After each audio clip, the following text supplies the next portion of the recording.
Buenas, buenas, ¿qué tal?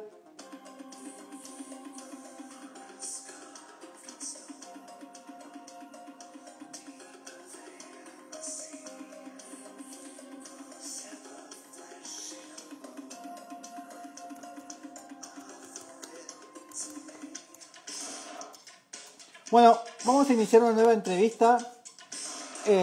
Ahí lo tengo a Luis Rojo.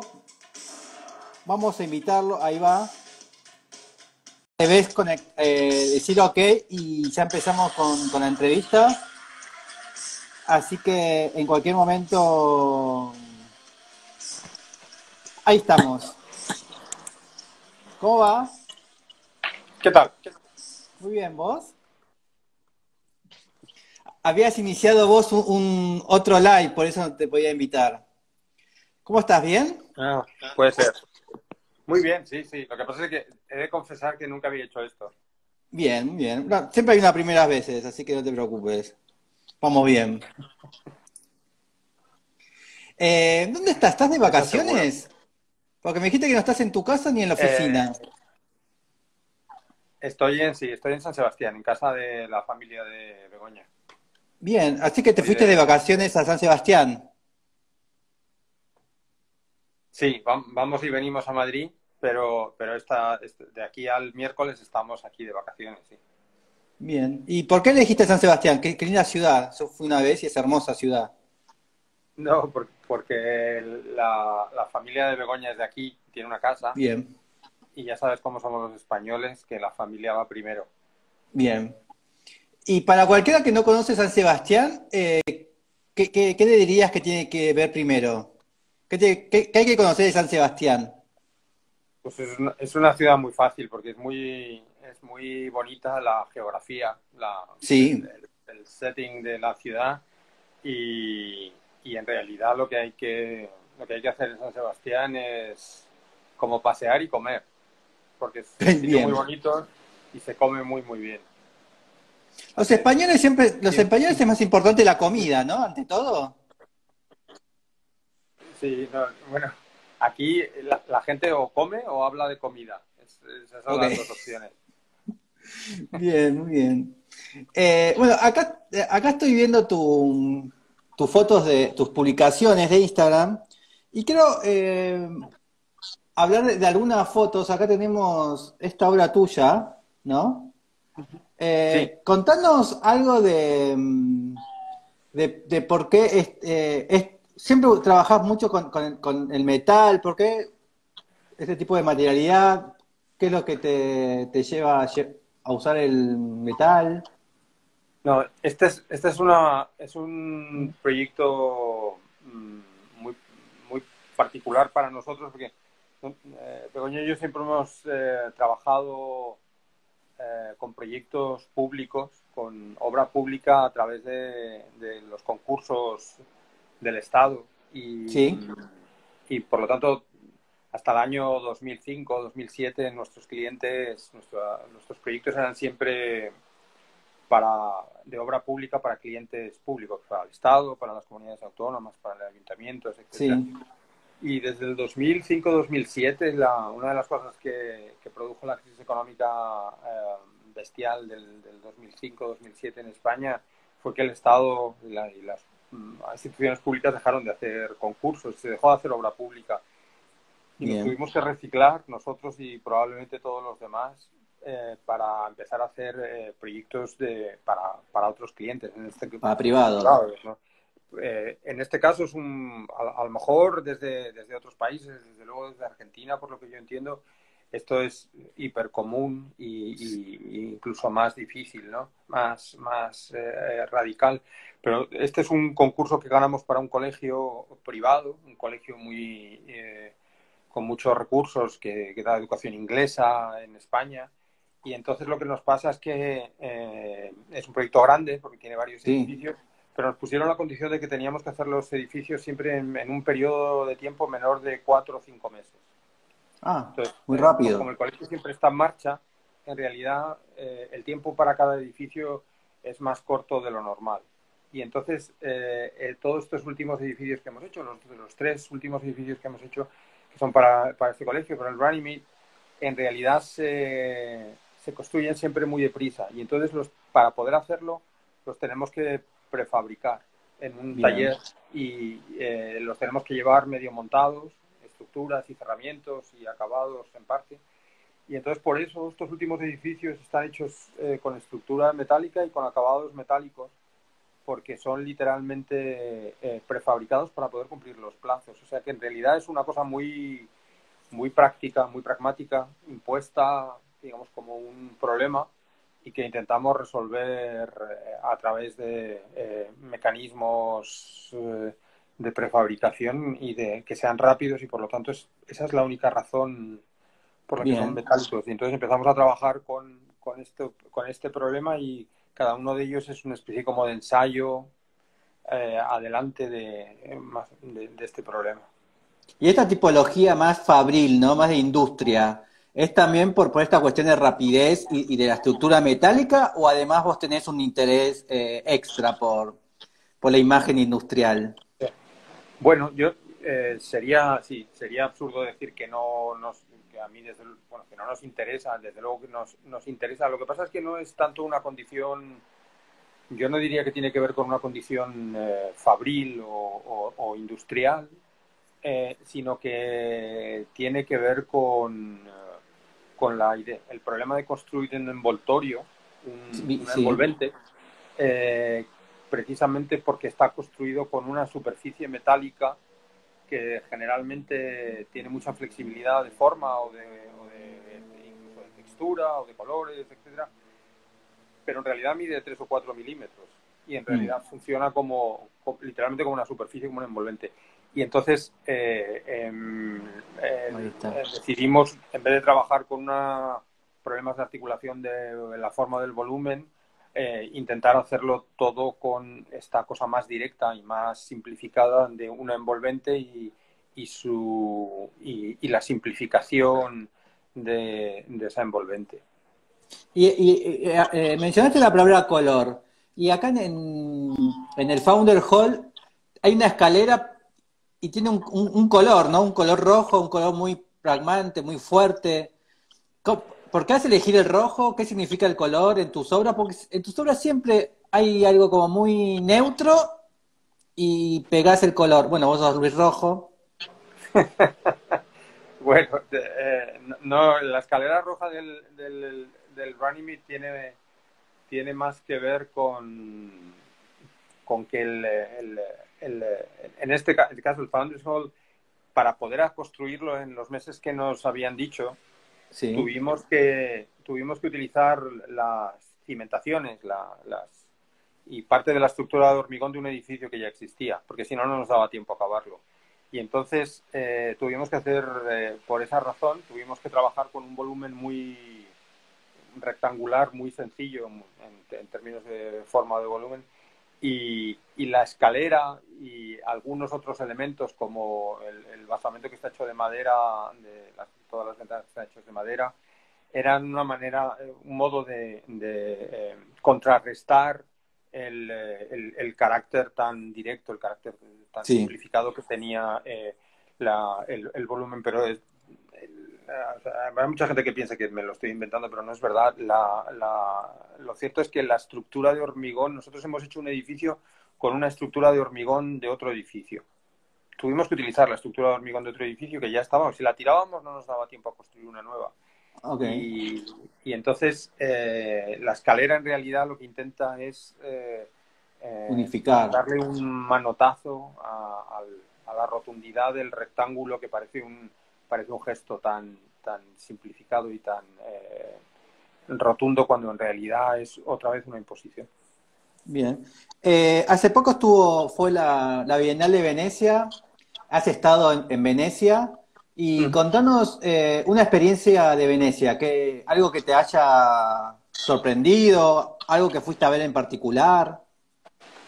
Bueno, la verdad es que la Bienal este año eh, a mí me ha sorprendido la contradicción. La mayoría de los proyectos y toda la Bienal en realidad está como dirigida hacia una concienciación de los problemas cambio climático, de sostenibilidad, de desarrollo de tecnologías digitales, etcétera. Y sin embargo, yo tengo que reconocer que a mí me ha parecido, incluyéndonos a nosotros, que en realidad los arquitectos tenemos una dificultad, un problema para dejar de hacer objetos. Me parece que lo que demuestra la Bienal es que los problemas que decimos los arquitectos que son importantes, y que de hecho lo son los más importantes con diferencia, en realidad todavía no sabemos trabajar con ellos, y la condición, digamos, casi artística que termina por tener la arquitectura en las bienales y en las exposiciones, y en esta bienal sigue estando ahí. A mí creo que da mucho que pensar. Me parece que los Bien. arquitectos nos van a tener que meter en una batidora a todos para hacernos cambiar. Bien. ¿Y qué te pareció Uncertain, el pabellón español? Bueno, el pabellón español tenía un montaje bastante bonito de Sí, diseño. Hay que reconocer que entrabas y te parecía un montaje bastante sofisticado y muy bonito, que no es poco. Lo que pasa es que es verdad que el contenido está. estaba atrapado en esto que te digo del resto de la Bienal, ¿no? Era un pabellón que estaba muy diseñado y que era muy sofisticado, que tenía mucha autoría, pero decía que el tema era la falta de autoría. Sí. Una arquitectura de muchísimo diseño y muy cuidada, que decía que la arquitectura en realidad hay que entregársela, digamos, a especie como de general de la democracia y de la totalidad de los ciudadanos para que se hicieran cargo de ellos. O sea, que es una contradicción que estaba por toda la Bienal. Claro. Pero bonito desde luego era, que no es poco. Claro, lo que trataba de transmitir realmente no lo era, ¿no? En punto de No, vista. no, sabes que como son unos arquitectos relativamente jóvenes, vamos, lo digo por situarlos generacionalmente, porque Sí, estoy sí. seguro de que en otro sentido esa diferenciación no tiene ningún interés, pero ellos de lo que querían hablar era de la incapacidad, o sea, que el pabellón no tenía que ser el pabellón de unos que habían ganado un concurso y que hacían una obra que era suya, sino que tenía que ser de todas aquellas personas que pertenecen a esa generación que en realidad a través de sus currículums estaban presentes, porque no debería haber esa autoría, porque no Mm. hay trabajo para la gente más joven, porque la arquitectura en realidad está metida en este lío, digamos, de no ser De capaz la, de llegar sí. a todos los grupos de edad, y sin embargo el pabellón era un pabellón del buen gusto y del diseño, ¿no? Te ibas al de al lado de Dinamarca, o te ibas al de al lado de Bélgica, o te ibas al Giardini, que estaba lleno como de cuestiones referentes al cambio climático, y casi nadie había pensado que el diseño en el sentido tan limpio y tan bien realizado podía estar allí representado de una manera tan clara, porque ya no era el problema. Y entonces, otra vez, esta cosa de hablar Bien. creo que todo el mundo habla de una cosa, pero en realidad sigue manejando las herramientas de otro tiempo que es relativamente reciente, pero que ya no encaja con el contenido. Y ahí había una cosa un poco rara, y la gente que creo que va a ver la Bienal, le tienen que recordar que es una Bienal de arquitectura, porque en realidad parece más bien una Bienal de De hechos diseño. Sí. expresivos y artísticos. Y hay algo que me gustó, esta cuestión de lo indefinido, ¿no? O de la arquitectura no hecho por autores.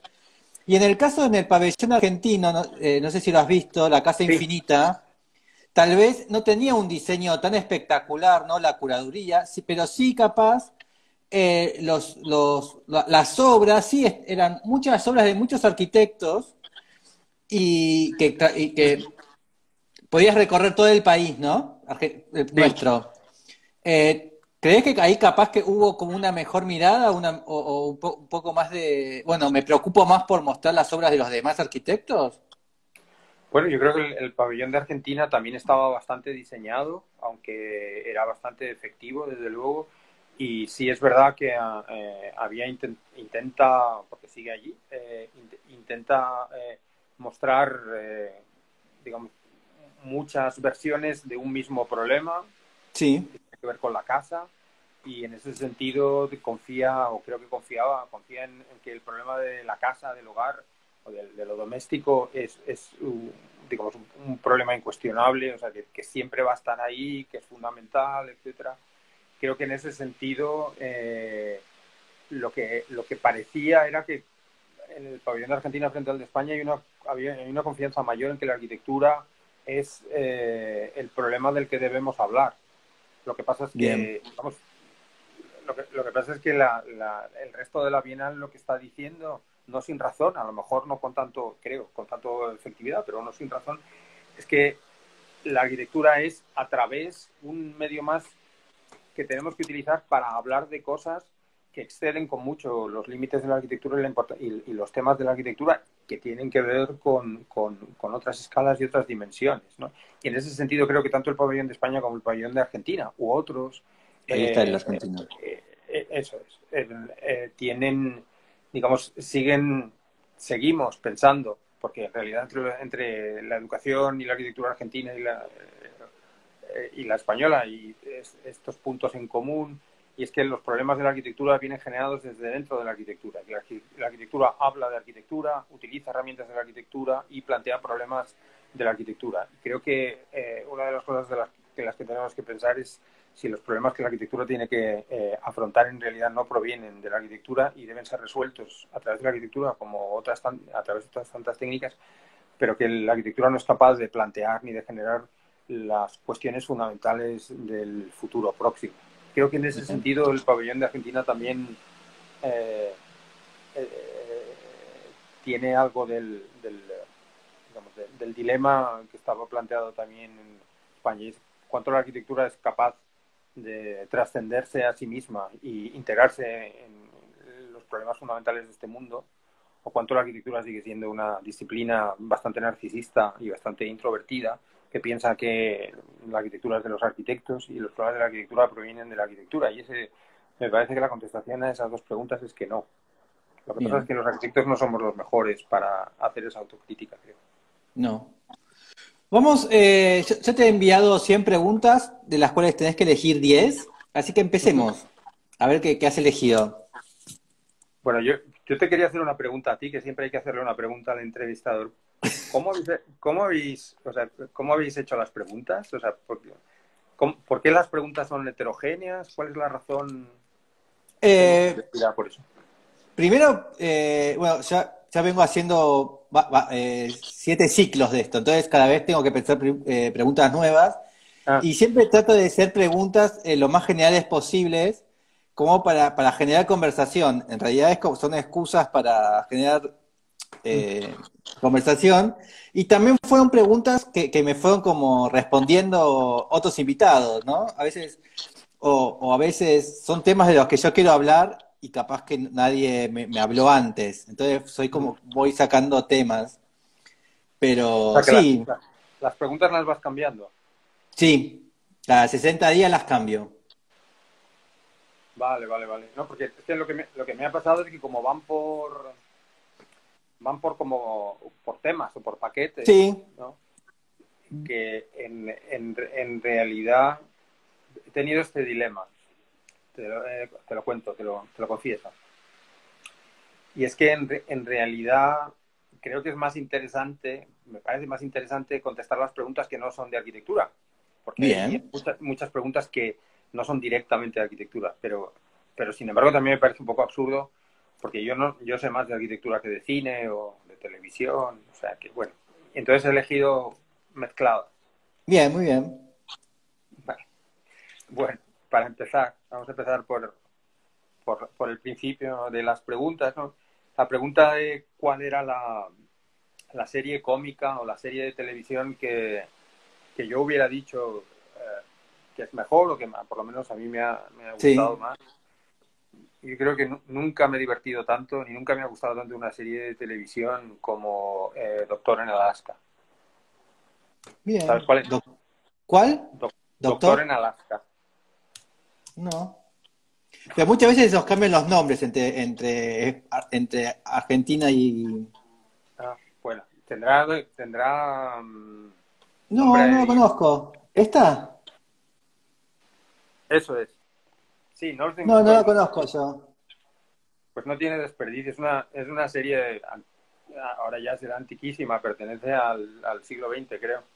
Sí. Eh, pero es un médico, un estudiante de medicina judío en Nueva York que en realidad es como el retrato de Dorian Gray, ¿no? Alguien le ofrece, le paga la carrera, digamos, le Sí. financia los estudios de medicina, valdrían un dineral, claro, a cambio de que cuando obtenga el título ejerza 5 años de médico en un pequeño pueblo de Alaska, ¿no? Y Mirá entonces vos. este personaje, que es el médico, el doctor, Sí. eh, acaba la carrera y se ve enfrentado a la obligación a cumplir su promesa, ¿no? Irse 5 años a Alaska a A ejercer como ejercer la medicina. médico de familia, sí. Y entonces todas las cosas que le pasan a una persona de ciudad, ¿no? Un Un personaje neoyorquino. hiperurbano como es como de Woody Allen el personaje, ¿no? Tiene Bien. problemas con las mujeres, tiene problemas con los animales, tiene problemas con la tecnología, tiene problemas con todo, porque en realidad es un inútil urbano que va a vivir a un sitio donde la gente vive en armonía con el entorno. Y entonces, pues es un personaje que lo descacharra todo, que lo estropea todo, que molesta a todo el mundo, que fastidia a todo el mundo, y que por mucho que intenta integrarse, en realidad es incapaz, anticipando esta cosa que creo que es interesantísima de la serie, y es que en realidad los humanos urbanos somos incapaces de vivir fuera del artificio de una ciudad Sí. con todo su... Entonces, cuando a alguien le ponen delante de la posibilidad de vivir en relación con la naturaleza, que es parte de lo que estábamos hablando en la Bienal, precisamente, en realidad este señor, este chico, es que no es capaz de reconocer nada, ni de la armonía, ni de la relación equilibrada, ni de la tranquilidad, ni de la falta de ambición, Sí, como que y no puede entonces, disfrutar eso, ¿no? No, no puede parar y nada, disfrutar. nada, es un pesimista pesado de ciudad que todo le parece mal, Sí. como dicen ahora, es un hater, ¿no? Todo Mm. le parece fatal. Todo. Y que en un Y punto entonces, no es fácil de, porque, bueno, yo soy un animal urbano también, vivo acá en Buenos Aires, que es como un infierno urbano, no sé si conoces Buenos Aires, y a veces, no, viste, cuando salgo de acá, en un punto como que te pones quejoso, ¿no? Como que esa cosa de la simplicidad, ¿no? De bajar a la vereda, a la calle, y encontrar el kiosco abierto, encontrar el supermercado abierto, el cine, el teatro, no todo, ¿no? mm, Y hay un momento que, ¿verdad? Que vas a otras ciudades más pequeñas y decís, pero ¿por qué no hay un kiosco, no? Eh, esto es más radical porque no es una ciudad más pequeña, sí, es un sitio que está disuelto, no sé, hay lo que sea, 100 casas y 100 personas que viven allí y cada uno de ellos en realidad le pasa, o es una persona que está relacionada con Alaska y por lo tanto o es nativo claro. o está relativamente integrado y son personas que viven en un equilibrio propio, o bien son blancos que por alguna razón, blancos americanos o canadienses que por alguna razón Van a han vivir acabado ahí. allí porque ha ocurrido algo excepcional. Y entonces o están completamente locos o están Bien. completamente cabreados. ¿Y vos sos madrileño? Yo sí, yo Sí. soy madrileño. A mí me mandan a Alaska y me muero. Exactamente. Por eso me hacía gracia, porque realmente es la demostración de que en realidad somos ¿Y, y, incapaces y de, cómo sos de cuando vas a pueblos pequeños o a situaciones así más naturales? ¿Cómo actuás? ¿Sos fácil? ¿Te adaptás rápido? ¿Sos gruñón un par de días? No, no, a mí, sí, yo soy de Madrid, a mí me dan miedo los animales, Ok. los mosquitos, las vacas, los caballos. ¿No? Por eso me hace gracia, porque en realidad en esta discusión, digamos, medioambientalista en la que estamos todos metidos ahora, doctora Nalaska nos recuerda que en realidad esta cosa urbana es del ADN, o sea, Mm. nos hemos convertido en animales urbanos y tenía toda esta genialidad de los diálogos de personas que en realidad hablan el mismo idioma pero no se entienden para nada. Lo que pasa es que es verdad, hay que tener 50 años. Y la siguiente pregunta Sí, también tiene que ver dale. con la televisión. Preguntas cuál es el capítulo de Los Simpsons que más me ha gustado. Sí, Me pasa con Los Simpsons como con Friends, que en realidad no sé exactamente cuál capítulo me ha gustado, porque me gustan todos. bien. Pero me parece que los Simpsons son el retrato, o sea, si Doctor Ahí Alaska es está. un retrato de nosotros mismos, los Simpsons son un retrato brutal también de, de todos nosotros. La gente no sé si se reconoce o no se reconoce en la familia No, eh, sí. Simpson, pero creo que es un retrato perfecto de cualquiera de nosotros, por mucho que parezca el más bruto. Y creo que hay un capítulo fantástico de Los Simpson en el que él hace otra vez hablando de Dorian Gray, él hace un trato con el diablo, ¿no? Y el Sí, diablo Bart, sí, le promete la mano. que si hace todo lo que él le pida, él le va a proporcionar todos los donuts que quiera, ¿no? Y entonces, por supuesto, Bart hace la promesa, pero no la cumple y no obedece, porque no obedece a nadie, porque es una persona que no cumple nada de lo que supuestamente tiene que hacer. Y entonces el diablo le condena y le convierte la cabeza en una, en un donut, ¿no? Sí. Pero no le deja, no le da a los donuts, sino que le ha convertido la cabeza en un donut y entonces a la mañana siguiente, desesperado porque no tiene donut, Homer se empieza a comer su propia cabeza. Eso es. Sí, ahí está. Entonces, con tal de comer donuts es capaz de comerse a sí mismo. Me parece que, o sea, realmente yo nunca he estado seguro de si los Simpsons son para niños o para adultos Para completamente. todos creo que son. Bueno, para niños no, creo que no, ¿eh? Pero bueno, eh, yo hubiera preferido que mis hijos no accedieran a la realidad tan deprisa a través de los Simpsons.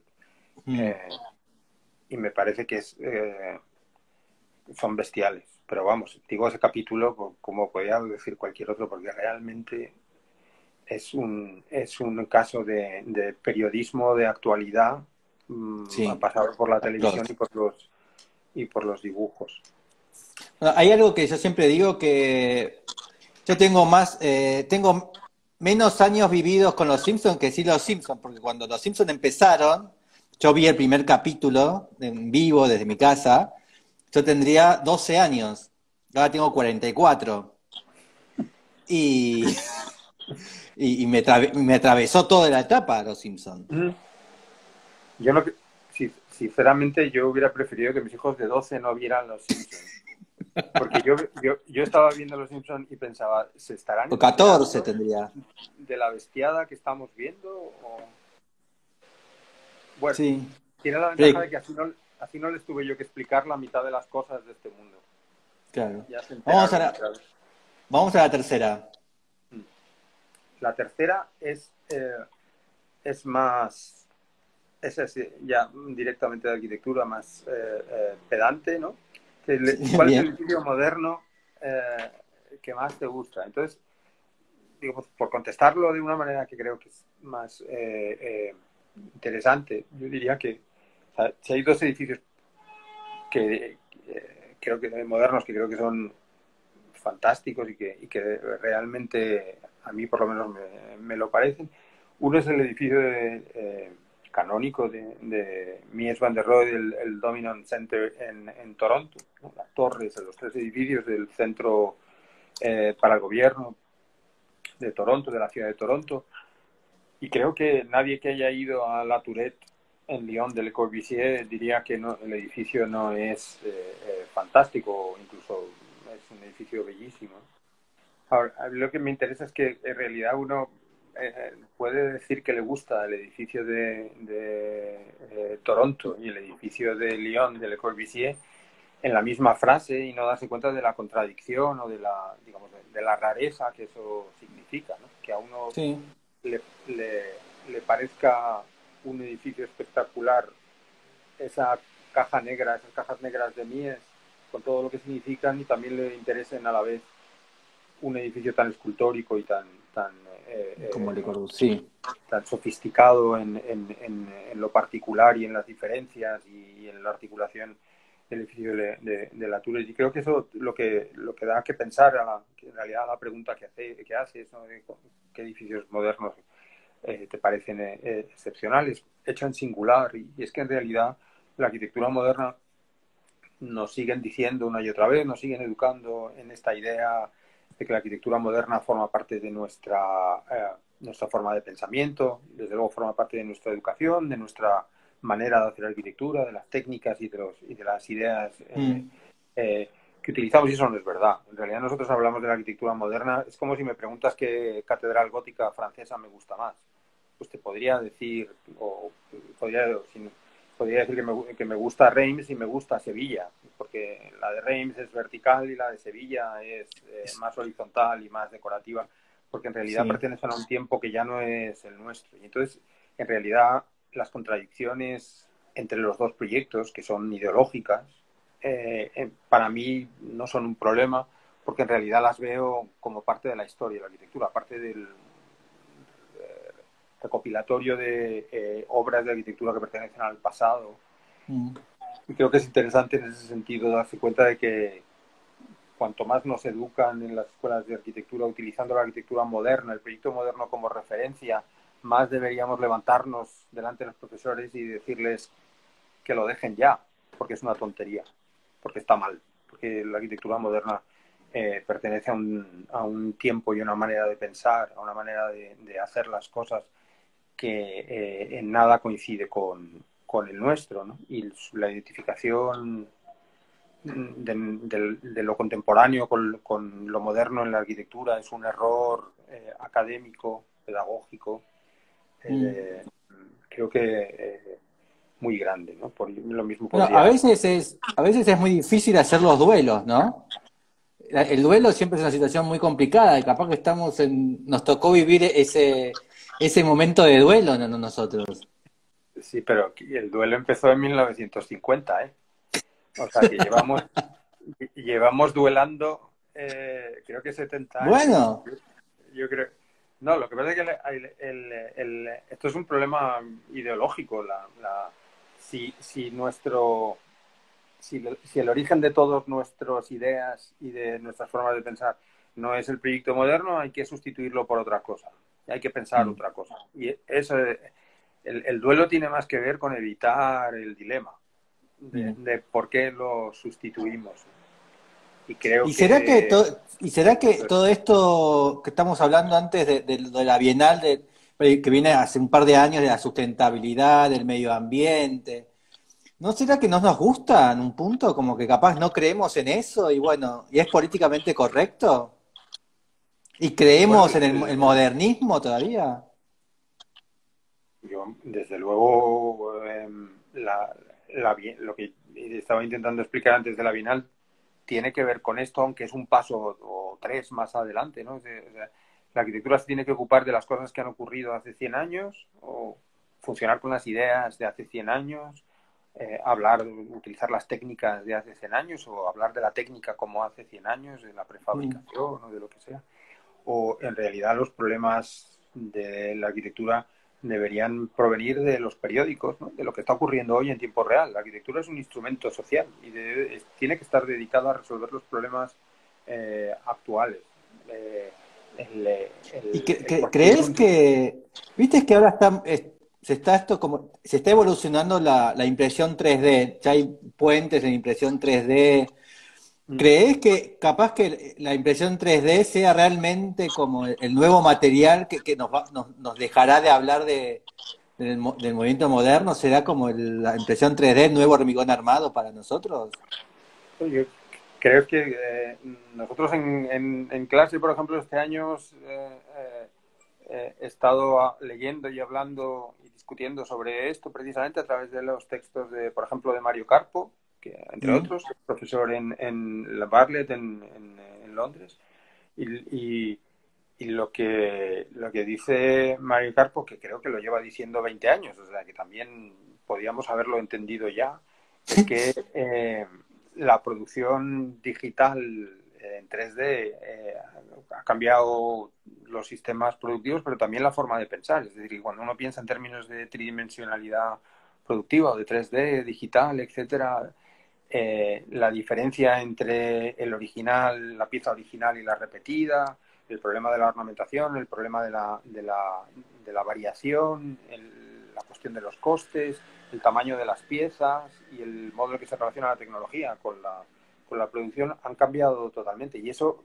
pues tiene 20 años como mínimo, ¿no? En realidad. De modo que creo que esto es un... O sea, lo de la arquitectura moderna es escandaloso, de que realmente todavía nos hagan creer que es de eso de lo que tenemos que hablar o pensar, que son las referencias que tenemos que utilizar, pero en términos, digamos, ya específicos, la relación entre la arquitectura y la tecnología hoy es exactamente lo contrario de la relación entre la arquitectura y la tecnología en la arquitectura moderna. Es decir, la industrialización es exactamente lo contrario de los procedimientos digitales de producción. Y eso creo que cada vez que entras en cada uno de los temas te das cuenta de que si piensas los problemas desde hoy, desde lo que aparece en los periódicos, que es una manera de decirlo, en realidad uno se da cuenta de que eso es lo que se está intentando en la Bienal, hablar de la relación entre la arquitectura y todos estos problemas contemporáneos que, no, que son importantes hoy, y sin embargo hay Mm. mucha dificultad en encontrar una manera en la que la arquitectura pueda ser operativa o útil para esos problemas y no se desvíe finalmente hacia sus propios objetivos, que son objetivos más de autonomía, de diferencia como disciplina y de separación con respecto a la realidad. O sea, que creo que esto es un tema que aparece por todas partes. Desde luego Sí. la producción 3D y la digitalización de los sistemas productivos es un temazo por su importancia. Sí, acá ahí en Ámsterdam han colocado el primer puente peatonal impreso en Sí, 3D. No es muy lindo que digamos, tampoco son muy lindos los de Calatrava, pero bueno. sí, lo que pasa es que lo que dice también Mario Carpo es que el problema de los sistemas digitales es que en realidad solo funcionan cuando hacen piezas pequeñas, ¿no? Y Sí, esa cosa que también se pensó a lo mejor hace 15 o 10 años, y es que tú podías producir todo el edificio como una sola cosa, en realidad técnicamente es muy complicado, ¿no? O sea que hay que hacerlas por piezas y hay que ensamblarlas. Entonces se parece más a los sistemas productivos un poco más antiguos, en el que alguien fabricaba una serie de elementos que son más o menos parecidos o más o menos diferentes y todavía hay que ensamblarlos y por lo tanto hace falta todavía un sistema de ensamblaje, una estructura de soporte. O sea que es un tema que se ha ido afinando en los últimos 10, 15 años de una manera bastante sofisticada y tiene que ver con las limitaciones o las posibilidades de sistemas tecnológicos. Y una vez más, mm, la arquitectura creo que piensa que la tecnología está al servicio de la arquitectura. Lo que ocurre en realidad es que la tecnología va por delante de la arquitectura y la arquitectura la termina por utilizar, pero siempre la utiliza con un cierto grado de ingenuidad, ¿no? Porque termina por hacer sí, un puentecito. sí. Ahí tenemos otro en España. Yo no digo que no Pero estén bien, pero vamos, son como cosas casi decorativas, ¿no? sí, sí. Vamos a la siguiente pregunta. Pues la siguiente es todavía más disciplinar. Esta sí que es disciplinar, es un edificio del Renacimiento. Yo te diría un arquitecto del Renacimiento, luego en realidad Sí, más adelante.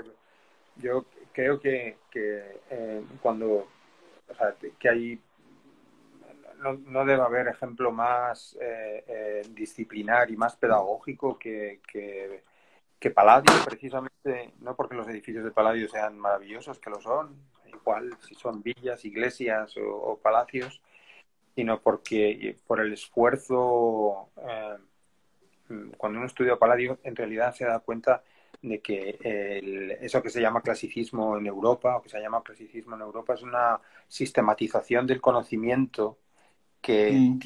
el Palladio y otros arquitectos de su generación y de su tiempo formularon un sistema que en Europa al menos, y luego lo exportó de otras maneras a otros lugares, ha durado 500 años, ¿no? Que es esta idea de que la arquitectura es un lenguaje, que la arquitectura es un sistema simbólico y que la arquitectura en realidad es un medio que tiene sus propias reglas y tiene sus propios mecanismos, y los arquitectos lo que tienen que hacer es conocer esos mecanismos y esos medios para utilizarlos con habilidad con conocimiento. Y creo que estudiar a Palladio tiene muchas virtudes. Una de ellas es recordarnos que eso es lo que llamamos disciplinaridad en la arquitectura, y eso es lo que llamamos un modelo de referencia en la arquitectura. Lo que nos pasa en el tiempo hoy, digamos, nuestro tiempo actual o el mundo contemporáneo, es que eso es inaccesible o imposible. O sea, que la idea que también aparece en la arquitectura moderna es que hay una serie de reglas, una serie de elementos, una serie de mecanismos y una serie de instrumentos que, bien utilizados, producen una arquitectura que se corresponde con el modelo y con el ideal, sea clásico, sea moderno. En realidad, a partir de los años 70, eso desaparece y se disuelve, y en esta especie como de mare magnum de heterogeneidad y de posibilidades es en realidad donde se maneja la arquitectura desde entonces, ¿no?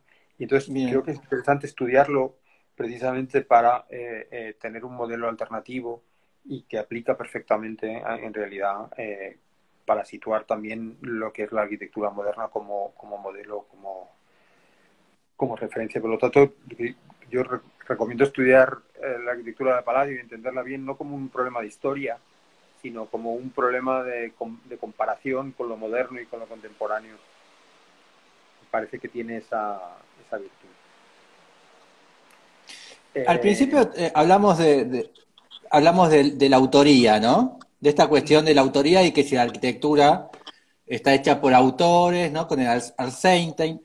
Y acá no volvemos de vuelta a la idea de contraria de lo que se quiere mantener ahora con Palladio. ¿Palladio no es todo lo contrario?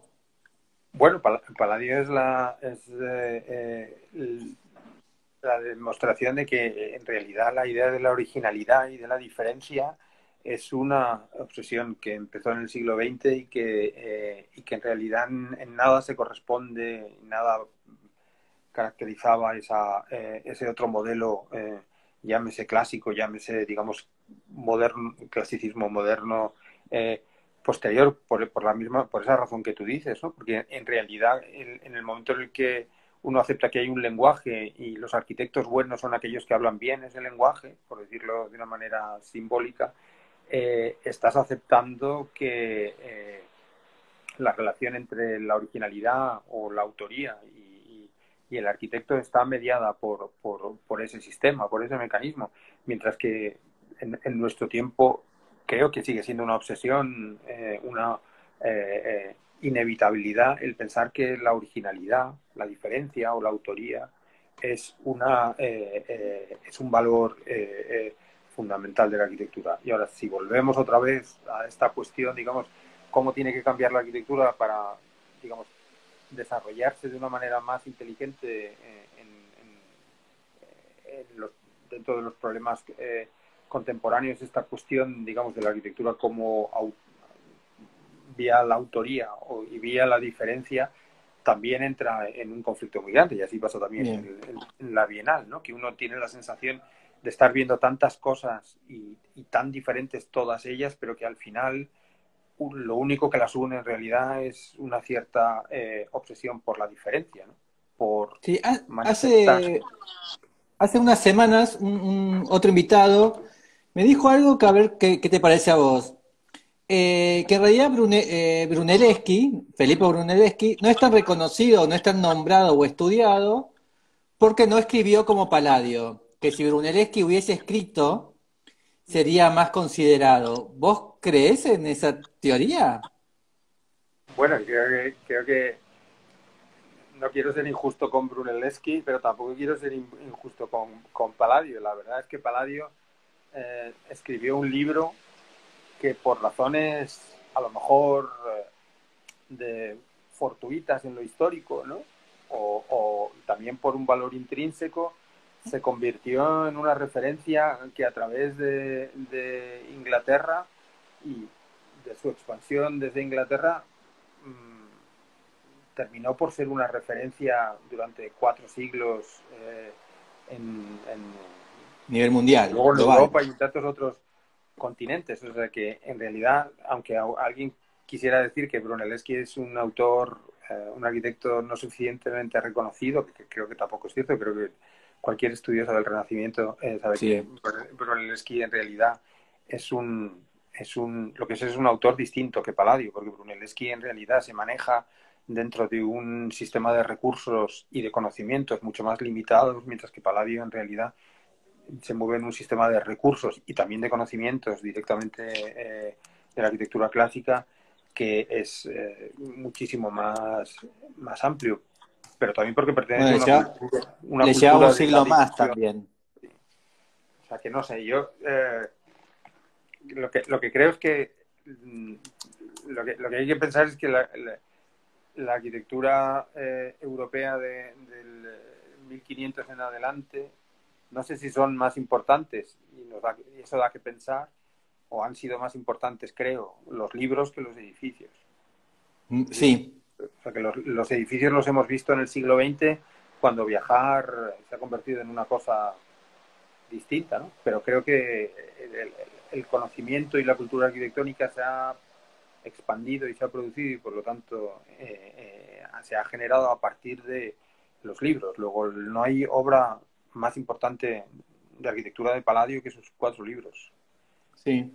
Bueno, hay algo también por ejemplo, en la década de 90, no hace mucho, estudié arquitectura, estudiaba arquitectura con los libros de Benévolo, ¿no? Con las fotocopias en blanco y negro, con los cortes de Piranesi y todos estos, y tampoco tenía acceso ni al viaje ni a la imagen a color como hoy tenemos. Entonces me imagino que en la década del 70, 60 o 50 estudiaban con las mismas imágenes de Benévolo que estudié yo, en un Sí, punto. no, sí. Benévolo afortunadamente nos lo hemos quitado de encima, pero nos ha costado, ¿eh? Sí. No ha Bueno, sido nada Google, benévolo el amigo benévolo. Wikipedia lo logró. Menos mal. A mí también me obligaron a leer Benévolo y la verdad es que yo pienso que con todo el respeto es esa confusión entre la teoría y la historia, que también, desde luego en España es así, ¿no? Que cuando alguien en la escuela de arquitectura te intentan enseñar teoría de la arquitectura, en realidad te terminan por enseñar historia de la arquitectura. Con lo Sí, cual, todo el conocimiento termina por venir de un pasado más o menos remoto, más o menos próximo, y esa es una confusión académica bestial, ¿no? Que creo que deberíamos ser capaces de reconocer que hay un conocimiento que proviene de la historia, pero hay un conocimiento que proviene del presente que tiene una naturaleza muy distinta, pero tiene un impacto igual o mayor sobre la arquitectura. De modo que si uno aprende teoría de la arquitectura o digamos, conceptualizaciones de los problemas, de las ideas de la arquitectura, a través de la historia de la arquitectura, termina uno por desinteresarse por las cuestiones actuales, del presente. sí. Y eso tiene un efecto devastador sobre la formación de los arquitectos. Y las escuelas de arquitectura en España, vamos, eso lo han hecho y lo seguirán haciendo porque es una confusión muy habitual. Bien. Vamos a la próxima pregunta y última, porque ya estamos en la hora, así que elegiste la pregunta que más te gustaba, que Pues la falta. pregunta que más me gustaba es la número 27, ¿cuáles son los edificios de MRDV que me Sí, parece que me gustan más? Y esta me gusta porque en realidad a mí no me gustan los edificios de MRDV. ¿no? No, no me gusta. O sea, si me preguntas, ¿me gustas? No, no me gusta. No me gusta nada. Y sin embargo, y si alguien me Sí, pregunta, ¿tú consideras la obra de MRDV importante? Yo diría importantísima. Y, entonces, y de qué obra de arquitectura hablarías en clase?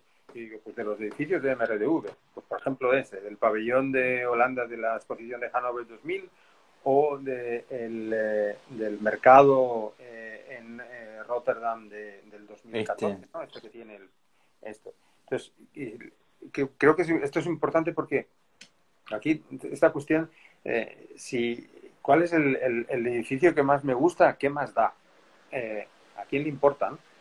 La cuestión es cuáles edificios, cuáles obras o cuáles edificios creo que realmente son importantes. O sea, que uno debería estudiarlos porque han tenido impacto, porque son importantes, porque han cambiado ciertas cosas, porque han propuesto ideas nuevas, porque han resuelto los problemas de distinta manera o porque han introducido en el pensamiento de la arquitectura cuestiones fundamentales. Y creo que tanto el pabellón de Holanda de Hannover 2000, por ejemplo, que introdujo desde entonces las cuestiones de identificación en este caso de lo nacional, a través de las Mm. cualidades medioambientales, que creo que es un problema, anticipación de una forma de pensamiento bestial y hay que reconocerlo. Y en el caso del edificio de Rotterdam, del mercado de Rotterdam 2014, la cuestión de lo público y la ornamentación en este punto, que cualquiera diría a lo mejor que tiene algo de kitsch. Y sin Sí. embargo me parece que eh, son proyectos que son importantísimos, ¿no? Y que uno a lo mejor piensa que son más bonitos, otros de Saná o otros de no sé quién. Mucho me temo que tenemos que aprender a referirnos a aquellas obras de arquitectura que en realidad nos enseñan algo, no que las identificamos con nosotros de una manera más natural. O sea, que en realidad lo que nos gusta da igual, lo importante es aquello que nos hace pensar, que nos saca de nuestras casillas inclusive, ¿no? A mí este edificio me saca de mis casillas, pero me parece que es un edificio muy exitoso y muy capaz de reconocer de qué están hechos los espacios públicos y los problemas de construcción del espacio público en la ciudad, por lo menos en las ciudades europeas hoy. ¿Y has estado? ¿Has ingresado ahí? En este, no, Sí, no, en ninguno de los dos. bien. Esto es una, creo que es una, esto es una de las cosas que pasa con la arquitectura, que uno en realidad tiene este doble, como tu amigo benévolo, ¿no? En realidad, Sí. los, las redes sociales, los libros, las imágenes, los planos, etcétera, producen un tipo de conocimiento de la arquitectura de la cual los arquitectos nos fiamos y también nos lo deberíamos pensar, ¿no? Porque a lo Sí. mejor estamos siendo demasiado confiados. Y hay algo que esto que me gustaba, que has dicho, que me parece como muy bueno, que el edificio no te gusta, pero te interesa, ¿no? A veces yo lo llamo esto como el amor-odio, ¿no? Entonces que hay situaciones que vos odias algo, como bueno, los podés odiar, pero a su vez también lo amás, porque decís, bueno, mete lo que genero. ¿Y eso cómo se juega en la enseñanza? ¿Cómo diferencias esas dos cosas? ¿Y cómo diferencias vos? Bueno, esto no me gusta, pero entiendo que es bueno y que hay que hablar de este edificio. Yo esto creo que es una cuestión fundamental. El problema, si uno habla de los edificios que a uno le gustan, en realidad es una manera cínica de hablar de uno mismo, ¿no? O sea, uno da clases sobre uno mismo. Y a Claro. quién le importa, de que realmente creo que a quién le importa. No creo que a nadie le importe, no creo que tengan el menor interés los profesores que hablan de sí mismos. Y precisamente por eso creo que es importante el problema de hablar de edificios que uno piensa que con independencia de si le gustan o no son importantes o son interesantes, es porque plantean problemas que son significativos, que tienen digamos, Mm. una transposición, una expresión, digamos, pedagógica significativa, porque plantean problemas que uno piensa que hay que pensarlos. Es decir, que hay que utilizar los edificios como los proyectos como instrumentos para pensar los problemas. Y por lo tanto, una vez más, como decía antes, la arquitectura se demuestra como no como un fin en sí mismo, sino como un instrumento a través del cual uno habla de los espacios públicos en las ciudades europeas, que es un problema característico, o la relación entre la arquitectura y el medio ambiente, o la arquitectura y la tradición en China, lo que sea. Creo que los temas en sí creo que son menos significativos que la utilización de la arquitectura como manera de problematizar y sacar a la luz aquellas cuestiones que uno cree que son significativas. Y en esas todo el mundo puede opinar, sea arquitecto o no sea arquitecto. Cada uno puede decir lo que le parece importante. Nuestra única obligación como arquitectos o como profesores de arquitectura es utilizar los proyectos como medio para hablar de esas ideas, para involucrar la arquitectura con los problemas. Pero Bien. el fin último no es la arquitectura ni los proyectos. El fin último son las cuestiones de las que estamos hablando. Por eso creo que si uno no es capaz de interesarse por los proyectos que a uno no le gustan, es porque uno no es capaz de interesarse más que por sí mismo. Y esa Bien. es una mala. A mí me gusta mucho a veces simplificar cosas, ¿no? Para ser didáctico. Y muchas veces en diferentes siglos vos podés decir, no sé, que el Renacimiento, decir el Renacimiento es Italia, después pasa a ser Francia con el clasicismo francés, después Inglaterra, ¿no? Como que, y en el siglo XX tal vez fue por décadas, ¿no? Primero fue Alemania, después España, o qué sé yo. ¿Vos crees que ahora el foco de la arquitectura es Holanda o fue Holanda? Bueno, creo que el foco de la arquitectura fue Holanda en los 90. ¿Y Eh, continúa o no? yo creo que no. Bueno, no sé. Creo que el foco en el sentido de De liderar acción, sí.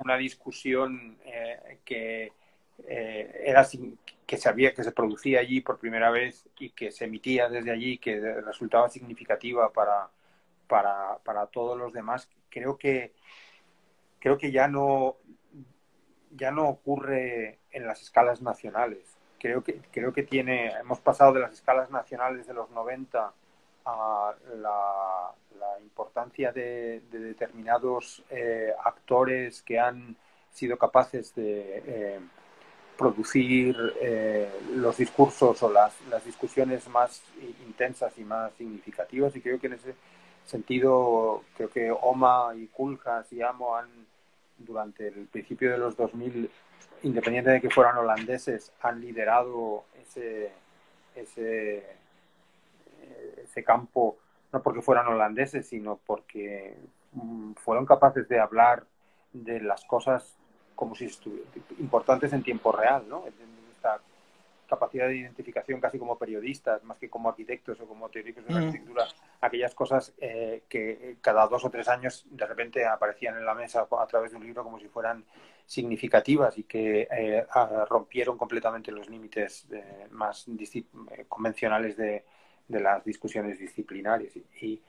Pero creo que ahora realmente en ese sentido la confusión, no en el sentido negativo, sino de la heterogeneidad y de la dispersión es tal que sería difícil, a mí me resultaría difícil decir de dónde proviene o quiénes son los emisores que tienen más predicamento. Pregnancia.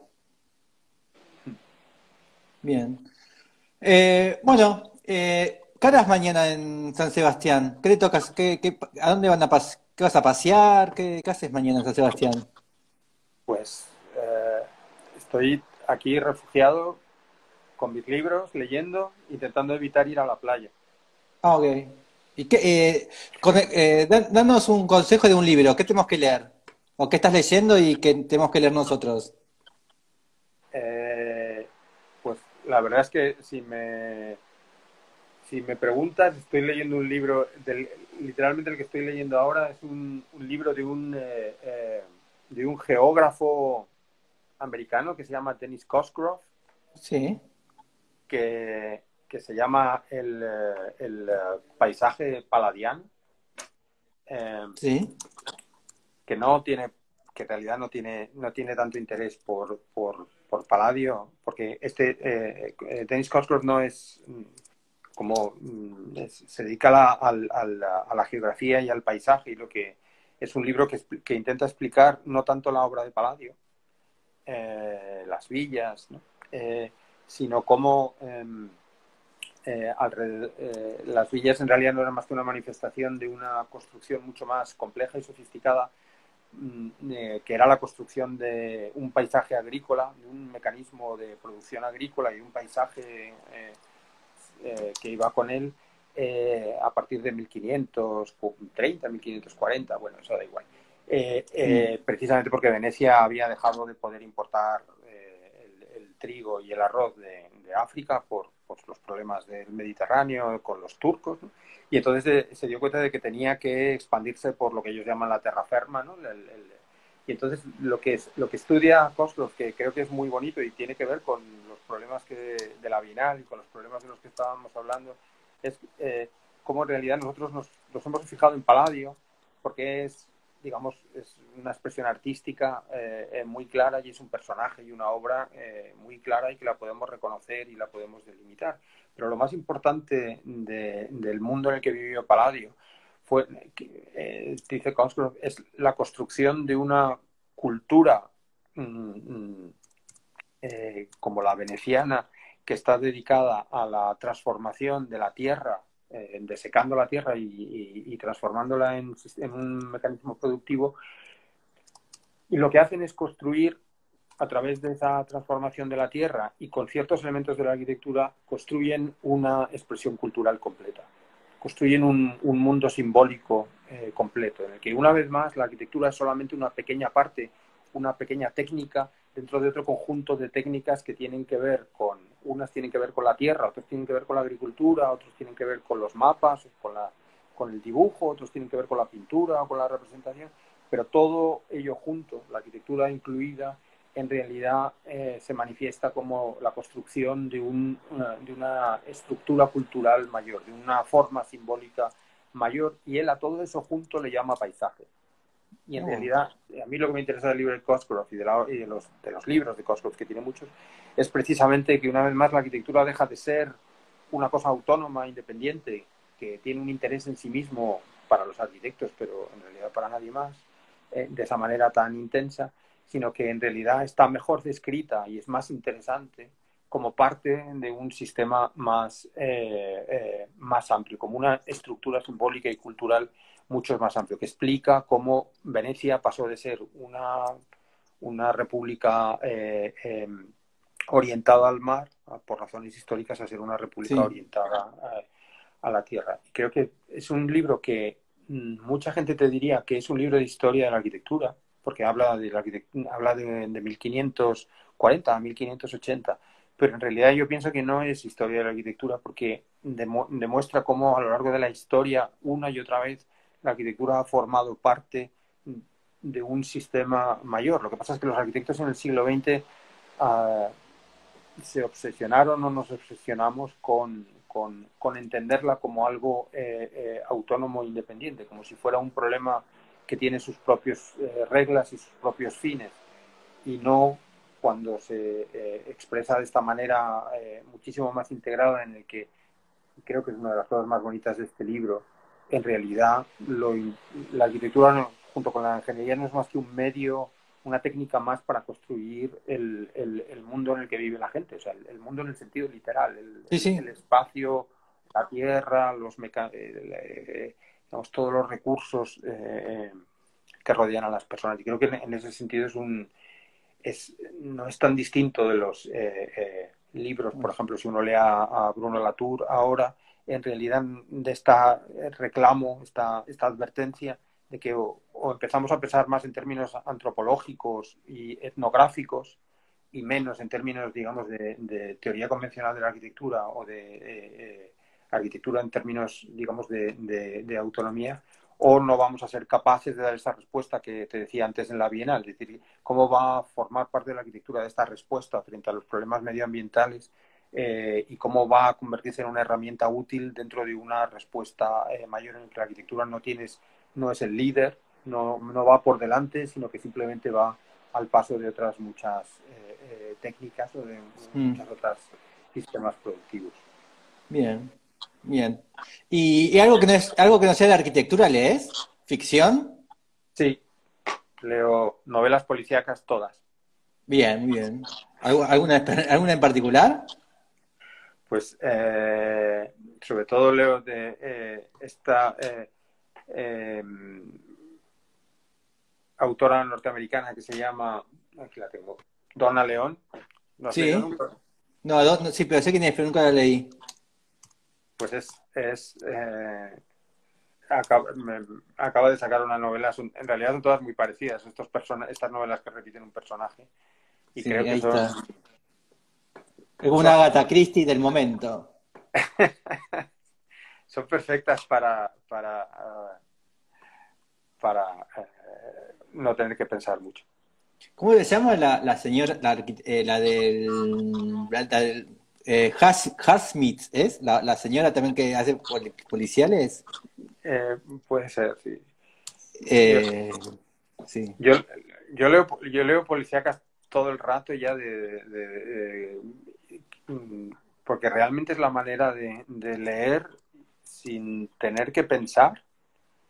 Eh, pero realmente los escritores de las novelas policíacas a veces escriben muy, muy bien y realmente se leen sí. como verdadera literatura. O sea que no es verdad que las novelas policíacas pueden estar Esta, muy, muy bien escritas. en esta me acordé, en Patricia Highsmith, la del talento de Mr. Ripley, no Ah, sé si.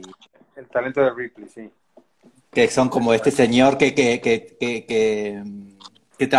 trafica obras de arte, ¿no? Que las imita y las firma y ya hay como tres, cuatro novelas de esas. Así que bueno, muchísimas gracias y nos veremos por ahí en cualquier Pues momento. cuando encantado. Yo estoy deseando ir a Buenos Aires. Bien, cuando pase todo este delirio del COVID y seamos libres de vuelta. España está más tranquilo, ¿no? ¿O está peor? España está 3 meses mal, 3 meses bien, 3 meses mal, Ah, 3 meses bien. Me parece que es la demostración de que esto así a corto plazo no se acaba. Está bien porque la gente, a pesar de ponerse enferma, como la mayoría, creo que el 62% de los españoles están vacunados, aunque también va por edad, ¿no? Entonces, en realidad, la gente se pone enferma, pero no acaba en el hospital. ¿cuántas vacunas tenés? ¿Cuántas dosis tenés? ¿Dos? Sí, Ah, estamos iguales. ¿De cuál? ¿Cuál te tocó? a mí me tocó la de Pfizer. Bien, a mí me tocó la China. Sí, Así que pues igual es mejor, ¿eh? Nunca se sabe. Está todo. vos tenés la liberal y yo tengo la comunista. Así que estamos en veredas opuestas. A mí me hubiera encantado que me pusieran la cubana. Pero, ¿hay? Ah, los cubanos tienen dos. Ah, bien. No sabía. Son mucho más listos de lo que nos hacen creer. Sí, ¿no? Hay que preguntar. Le voy a preguntar a un cubano. El lunes entrevista a un cubano, así que le voy a preguntar sobre la vacuna cubana. Bueno, muchísimas No, gracias y nos veremos. sí, ¿Eh? porque yo quería deciros que Sí. nosotros afortunadamente en la escuela, en la ETSAM y también en Pamplona y en otros sitios, recibimos muchísimos arquitectos de Argentina Sí. y siempre es un Y- placer y nos lo pasamos muy bien Invadimos. con ellos, con vosotros. No es una invasión, es un intercambio y es fantástico. La verdad es que eh, hace Así que que... bueno, cuando vengas para Argentina, te van a recibir muchísimos entonces. Eso espero, tengo un montón de asados que comerme. Sí, acá Federico Marinaro está justamente comentando lo mismo. Más le vale. Vale, vale. Así que bueno, muchísimas gracias y nos vemos pronto. Muy bien, muchas gracias a vosotros. Chao. Muchas Chao. gracias. Chao. Chao a todos. Chao, chao.